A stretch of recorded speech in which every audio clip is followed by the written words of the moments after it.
Hey Optimancers, Chris here. So this is the second video I'm going to do today.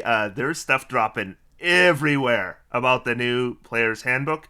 As I mentioned in the video that I released earlier today, I have the new Player's Handbook. I have read it.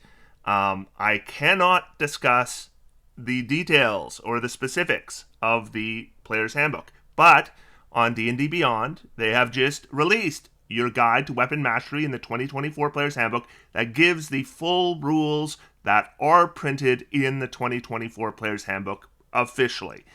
So I am going to go over this because I'm not revealing any specifics. They did.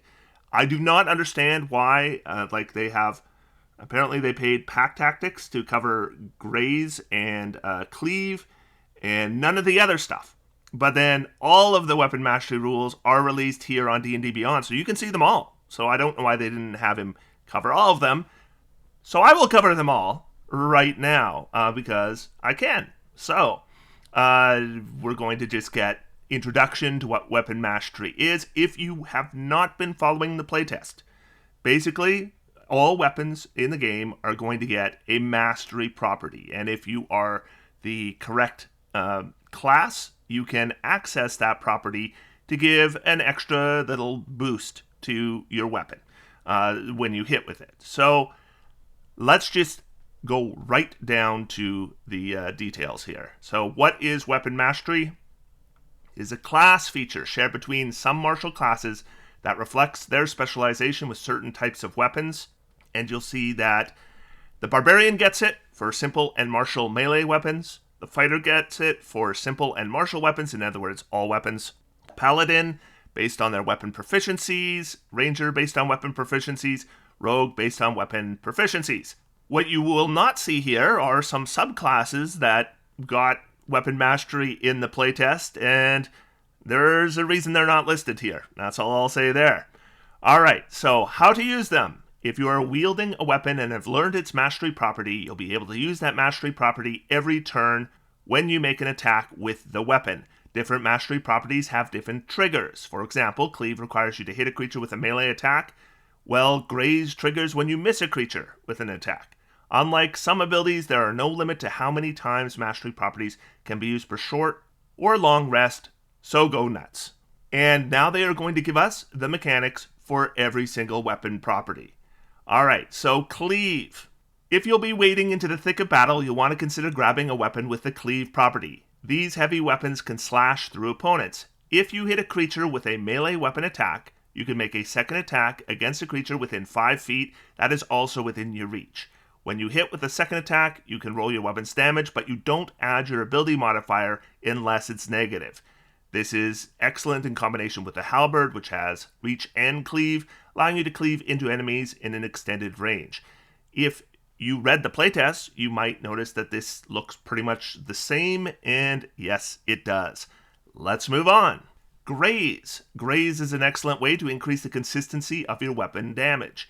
If you miss a creature with your weapon, you deal damage equal to the ability modifier you use to make the roll. This pairs well with abilities that allow you to make a lot of attacks, like Fighter's Extra Attacks feature or Polar Master or Sentinel feats. It just goes to show that when a weapon is big enough, you don't really need to aim where you're swinging. If you think that looks the same as the playtest, it sure does. It's exactly the same. Moving on to Nick. To explain the Nick property, we should briefly cover that being able to attack twice while dual-wielding light weapons has subtly changed in the 2024 Player's Handbook. Instead of being covered under melee attacks, the rules for dual-wielding light weapons are covered under the light weapon property, and this was true in the playtest as well. It still functions the same way. When you make an attack with a weapon that has light property, you can use a bonus action to make one attack with a different light weapon that you are wielding. The Nick Mastery property allows you to make the additional attack you receive from wielding 2 light weapons as part of the initial attack action. In other words, you're not using a bonus action to attack with a different weapon. Keep in mind that this doesn't mean you can make a third attack as a bonus action, as the light property specifies you get only 1 extra attack. But while it may not pump your damage, this frees up your bonus action to use class species abilities such as the Rogue's Cunning action, while still getting an additional attack in. And that might sound exactly the same as the playtest. And indeed, it is. Let's move on to push. Sometimes giving an enemy a simple shove off a cliff or into a pit of lava is all you need to win an otherwise tough encounter. The push mastery property allows you to launch a creature you hit 10 feet straight away from you without a save. Not only is this great when combined with environmental hazards, it's also great for escaping opportunity attacks. If you or a less tanky party member are being harassed by an enemy, you can push the enemy 10 feet away, which can allow you to create the space needed to escape unscathed. Keep in mind that you can only push enemies large or smaller, so don't go getting stuck next to an adult black dragon. And does that sound exactly the same as the playtest? Indeed it does. Let's move on to sap. If your job is to distract the enemies for long enough to let your blaster caster friends deal with them, sap is a solid choice. When you hit an enemy with an attack, this mastery property inflicts disadvantage on your target's next attack roll before the start of your next turn.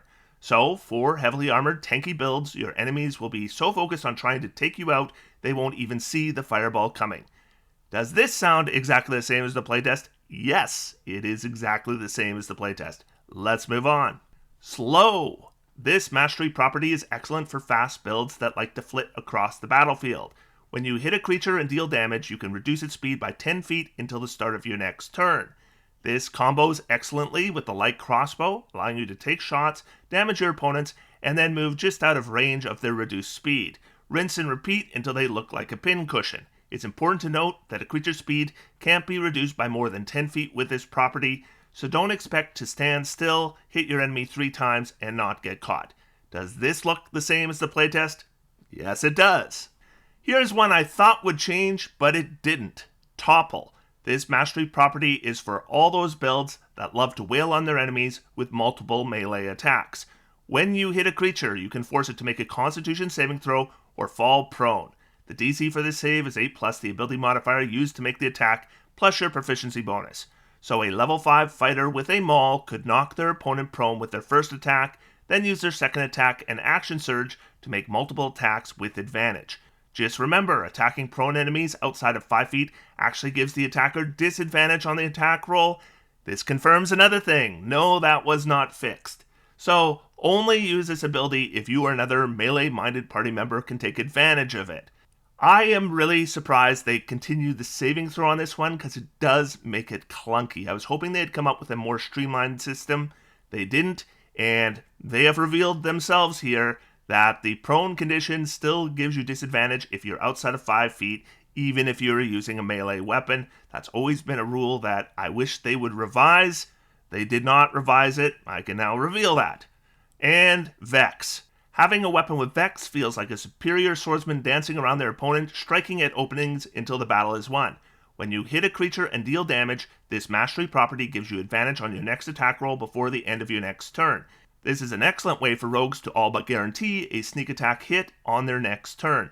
And yeah, a lot of people thought this one would change. I don't think this one was the problem people thought it was, but I will say it is not changed. And although the wording on these masteries has changed in this article versus the way it appears in the player's handbook, the mechanics they present here are all accurate. You'll also notice there's no talk about flex. Flex was removed from the playtests, and a lot of people were speculating if it would make a comeback in the player's handbook or if it would be replaced by something else. And now I can reveal no. What you have here, those are the weapon masteries that you are going to see in the player's handbook, and that is how they're all going to work. Now, obviously, we are going to want to be talking about how these combine with other features, and I can't do that yet because the other details in the player's handbook are still confidential. But now that these are common knowledge, by all means, talk about them in the comments down below, and I can actually interact with people regarding weapon masteries now as they are going to appear in the 2024 player's handbook. Second video today, so gonna leave it there, and I will talk to you all soon.